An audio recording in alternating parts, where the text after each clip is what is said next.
Hello, my friends, and welcome to Studio Day Heffrey. We have another story coming out about the Dallas Cowboys and Jerry Jones and distractions and why the Cowboys can't win. Or is it that the players are crybabies and they need to man up and be better at going to work? Part of me gets really tired of talking about the non-football stuff when it comes to the football team. Um, and part of me is entertained by it, which is what makes Jerry the greatest owner in the history of professional sports. In his role as owner, he is absolutely incredible. The goal of an owner is to run a successful business and to make a bunch of money. Jerry is good as hell at that. He's super good. Um, the goal of a football team, at least the coaches and players and all that, is to win all of the football games and to do everything they can to create an environment that is conducive to winning all the football games. They're not the best at that. So, what is coming back up today is tours at the Star in Frisco. Kaler on ESPN.com or Jerry Jones fan tours, a hurdle to a Cowboys Super Bowl. So here is ultimately number one. Number one is all of these things come up when you're not doing well. When you're not playing well, you're going to talk about all the things that aren't perfect. That is how the world works. And Jerry's an easy target because he's so out front and talks so much and says a lot of silly things. And so as I get stuck on the internet, and I don't know if it's arguing, but going back and forth with people on the internet about things like this, I think it's important to understand the actual truth of what goes on with things like tours or whatever else you believe might contribute to the Cowboys being a country club team or not caring about winning football games. The Cowboys care about winning football games. They're trying their very best to win the football games. This all is something that all of these things happen because Jerry Jones has to be or chooses to be two people. He's the owner of a football team.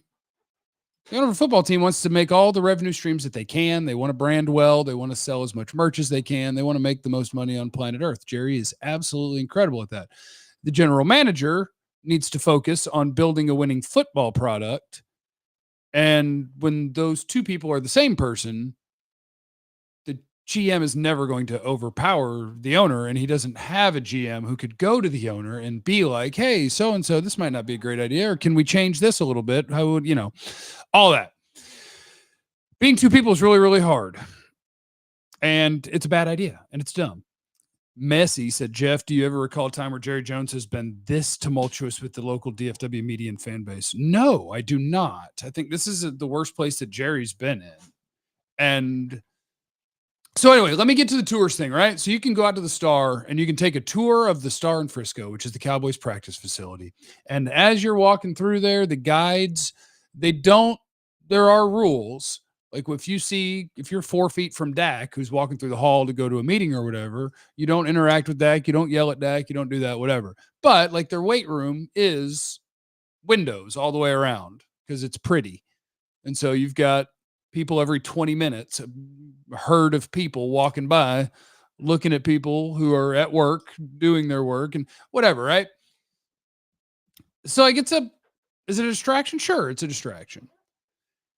The dirty little secret about this is no matter what your opinion is, you're probably at least partially right. Shout out to Shroyd in the super chat. Everybody's going to be partially right. Is it a distraction? Yes. Is it building your team in the way that is most conducive to getting work done on a daily basis? No, it's not. Does the fact that people are walking by while you're lifting weights mean that you can't ignore them and work? No, right? So all of these things can be true. But in going back and forth with people, what throws me off and what is weird to me is how dug in people get about whatever it is they think about their sports team. So like Micah Parsons today commented, because it's a story, and let me get exactly what he said. Something along the lines of it doesn't matter, or chill out or shut up or whatever. Let me see. Micah Parsons. I can never find Micah Parsons' Twitter account by typing in Micah Parsons on Twitter. What is it about his name on Twitter that makes it so that I can't find him? He said BS, basically. I'll get the exact thing.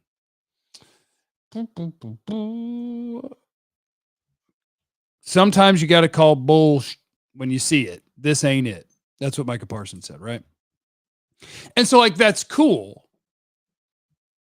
I'm not going to dismiss Micah Parsons' perspective because it's what he's living. But what does kind of weird me out is how do you say it while being nice to everybody? Is if you're just a really big Cowboys homer and no one could do any wrong, right? Like, see, Micah said it's not a big deal, so it's not a big deal. There's nothing there. Like, that's cool. That's Micah's perspective. But literally every former player that maybe not every, but tons of former players that leave the Cowboys all say the same thing. And they don't say it because somebody comes to them and says, hey, why didn't you win a Super Bowl in Dallas? Or, hey, what went wrong in Dallas? Like, that's not what the players are asked when they volunteer to people that, oh my goodness, this is shocking. Like, I got to this place and it's wild. Like, football is the main thing. That's their real life perspective. And then the people who then say, oh, they're making excuses, or, oh, they're soft, or they're whatever it is. Like when Tony Pollard just offers his perspective that, oh, yeah, I got to Tennessee and it's different. He said, this is more about football, just X's and O's. I'm in a better place. I'm in a better place mentally, physically, emotionally, spiritually, just all around. Dorrance Armstrong, like, he doesn't have anything against the Cowboys. Dante Fowler, Dalton Schultz, all of these different guys that leave the Cowboys and they see something different. Like Mike has never been anywhere else in the NFL. All of these guys who go somewhere different, they discover something different. And they're telling you. The idea that the Cowboys is country club, the idea that the Cowboys is Hollywood and it's not all about football, it doesn't mean that any individual player can't ignore that to the best of their ability and go practice football, play football, and go be good at football. The Cowboys won 12 games 3 years in a row going into this year. Like, you can still build a good football team. You could still win a Super Bowl. These things aren't necessarily going to stop you from winning a Super Bowl. But to dismiss what every single player who leaves says is their experience with a new team, that yes, we're here to play, practice, game plan, and win at football. And in Dallas, it was different. Yes, that's real. They're not making it up, and they're not saying it as a response to somebody like challenging them. It's just the observation of, hey, you're with a new team now. Like, what's the difference? Or, hey, what's the difference is always the same. And the part that annoys me is the Jerry quote. Let me get the Jerry quote. Where's the Jerry quote? Jerry says he's never heard any complaints about the tours from a staff member or a player. Quote, not one time, he says. But the most important thing is it wouldn't make any difference, period. Because overall, they're swimming against the stream. That's the problem. That's the thing about the Cowboys. And again, does this mean they can't win a Super Bowl? No. Does it mean that they can't build a winning team by drafting and developing well and maybe using free agency once in a while and maybe trading once in a while? Maybe you guys should do that. No.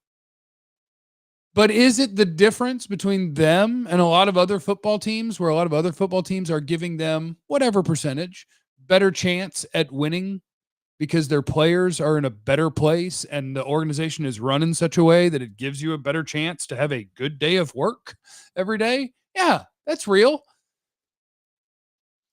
No, Jerry, no one has ever told you that tours or whatever are a good idea, because it's just the way it is. As Jordan Lewis, who's still on the team, said, it's Jerry's world. You just do your best to block it out and do the best that you can.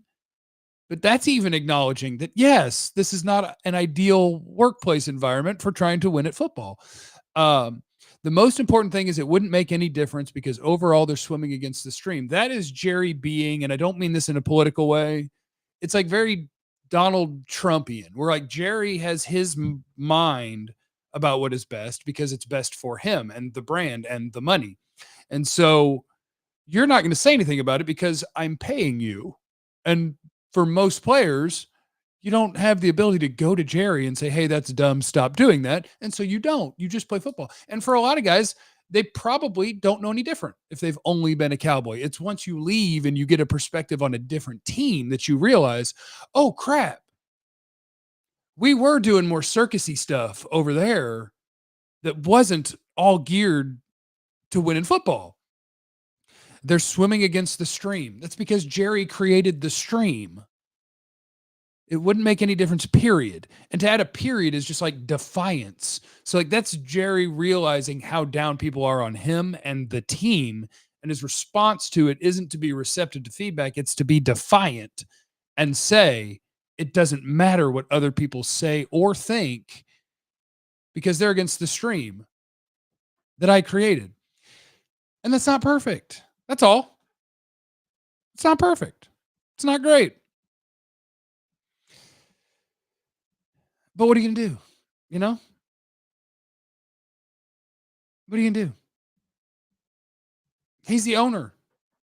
If you owned a football team, if I owned a football team, it's easy to say, I'm already rich, so I wouldn't care about anything. You want to have as many revenue streams as you can. You want your company to be as popular as it can be. You want to make all the money. You want to do all of those things. Jerry's incredible at being an owner. In a different organization, you might have a GM that says about something like a tour or a party or an appearance that a player has to make or landing the helicopter on the field during practice, about all of those different things. Somebody might say, can we not do that like while we're working? Or can we have it done in an area where they can see those things, but not the parts that we're actively walking through or in while we're trying to work? But in this case, the guy who would say that to the owner is the same guy. And so it's not going to happen. So whatever, that's all. It's a story today, and I was going back and forth with people on Twitter like, yes, you can win despite the way that the Cowboys are run as an organization. You can. They've done it. They've won a bunch of games. They've been bad in the playoffs. Are they bad in the playoffs because of the person walking by the window in the weight room? No, probably not. But if you had a workplace that was more conducive to work, the most conducive it could be to work, would that be better for your outcomes? Sure. You're getting better work in. So it's the complicated life of Jerry Jones and the life of the Dallas Cowboys and of the Cowboy fan that you're going to have extra. That as a player, you have to do your best to just ignore and pretend it's not happening. And then Jerry is going to pretend that it's not even a thing, despite the fact that everybody who sees things done a different way when they go to their next stop is like, oh, this is different and better and more conducive to winning. So no, the guys who leave aren't making excuses because that's not where the quotes tend to come from. They're giving an observation of, oh my God, I didn't realize that in the NFL, it could be done differently. So yeah. Broda said last night he thinks he's starting to ask why everyone outside says they can afford to do stuff, but Steven says they can't. I believe that too. I've heard, and if I say I've heard, well, you can figure it out. I've heard that there are things that are written in the story about like the cash spending and the Cowboys being cheap and these different things that when they're written, Jerry then goes to people and basically says, is this true? So it's possible that Jerry doesn't know that they could do more in free agency and that there are things that they could do to add to this team. It's possible. Maybe they're going to get in a fight. And it's wild because they're 3-3. They're playing way worse than a 3-3 football team. Like they're one of the 4 worst defenses in football, one of the 8 worst offenses in football, depending on how you measure it. They're a really, really bad football team, but they're 3-3. You could take that as a positive. Like, hey, get your stuff turned around. Fortunately, you've managed to win 3 of your 6 games, despite the fact that you're performing as one of the worst 5 or so teams in football. You're 3-3. We got some optimism here, baby. So yeah, Jerry's a great owner. Jerry does a great job of making money, building interest, and it gives us tons of content to talk about. Is it ideal? No. If his number one priority were to win the Super Bowl, would he do a lot of the things he does? No. If his number one priority were winning the Super Bowl, like he talks about the money he spends on the Cowboys as why it's evidence that like his goal is to win the Super Bowl. That's not true, or he would have the highest paid coaching staff in football, not one of the most expensive stadiums and the most expensive practice facility with massive appeal to the cameras. Like, that's his owner stuff. The GM stuff he's not great at. We just have to hope for the best. We just have to hope for the best. But they can win despite it because they have. When players leave and talk about how it's different somewhere else, they're not soft. They're not being beaches. Their life experience at different places shouldn't be dismissed. It's true. It's all true. The Cowboys are more country clubby. The Cowboys are more of a circus than everywhere else. Does it mean you can't win or you can't, as an individual, ignore it and just go to work? No, it doesn't mean you can't. You just have challenges that other teams don't have. Does that suck if all you care about is winning? Sure, it does. He's also a business owner. And he's doing a hell of a job at that. Anyway, I don't know if I even said anything here. I don't know what I've done today. And now I got to go to therapy. Talk about Jerry Jones. I don't think I'll talk about Jerry Jones in therapy. I think we'll have other things to talk about. But yeah, Jerry is very bling bling and stay relevant. He loves that stuff. It's his fave. And then he convinces himself that it's not. Oh, I'm sorry. I had a couple of Super Chats formulas here. I'm so down on this team, Jeff. Will they ever get to a Super Bowl? Probably ever. I think they will. One day they will. Because I do think that Steven will be worse at running a team even than Jerry is. So I think it'll be challenging. You'll have to draft and develop your ass off. You'll have to eventually sign free agents and stuff, and you'll have to play good when you get to the playoffs one year. The odds are they'll do it at some point. The owner GM thing comes up in free agency. The GM should convince the owner to sign players to better the team, but when they're the same, the owner wins. Yeah. He's an awesome owner. He's the best owner in the history of sports because of what the goals of an owner are. He's not a good GM. When he listens to the right people, sometimes they make the right moves. Sometimes they're crushing it. Last couple of years, they have not crushed the draft. And when you haven't crushed the draft and you don't use free agency or trades, guess what? Eventually, you're going to run out of talent, which is what's happening to them right now. They don't have young talent. They don't have young, cheap, good players. And some of the guys that we were used to being good role players on reasonable prices, they've played like butt. And some of their high-paid players are hurt, and some of them are underperforming. They're just in a perfect storm of bad right now, which means all of the things that can contribute to them not being successful are going to come back to the light. So now we're going to talk about tours again, and people are going to get up in arms. It's okay. 31 teams don't have fans every 20 minutes walking through areas where their players are working Monday through Friday. One does. And guess what? It makes him $10 million a year. Good owner. Bad GM. So players, just do your best. Ignore the fact that you're basically standing in an exhibit for people walking by and checking you out. That's interesting. But yeah, don't dismiss people's experience. Like there are absolutely players who have left the Cowboys and been bitter, and so they want to be negative about the Cowboys or Jerry or whatever. But when it's just a bunch of upstanding dudes that left on good terms that are normal people and they all say the exact same thing after they leave, yes, we are pulling for the team that is Hollywood, is the circus, is the country club. Doesn't mean you can't win, but it does mean that there's things you could do to give yourself a little better chance. That's all. We'll never see another Super Bowl. Just admit it, Jeff. I know there's 32 teams. You're probably more well-run than some. You're worse well-run than plenty. Do you think a positive of Belichick would be that he's an actual coach who has clout and could convince him to do more in the offseason? The thing is you don't want him in charge of personnel. He destroyed New England. He's a bad personnel guy. But I do think guys like Belichick and Saban are the ultimate evidence of the annoyances of the things that Jerry does, because they're considered the greatest of all time. And both of them are what? The most detailed, lock it in, eliminate distractions, competition at all times. Like those are zero complacency. Those are the staples of the two greatest of all time in their respective sports. The Cowboys don't do that because the GM's the owner. We have to welcome some of the things that don't make our details ideal, because it makes us a butt ton of money and makes us the most relevant. And I own the team. That's good for me. And we all just pretend that we would be different, you know? We just pretend that we would be like, no, I'm rich, so I wouldn't care about making money. Well, if you could be the one who makes the most money, it'd probably be pretty good. Probably be pretty good. But anyway, my alarm just went off. I do have to go. It's therapy day. So today we mean it.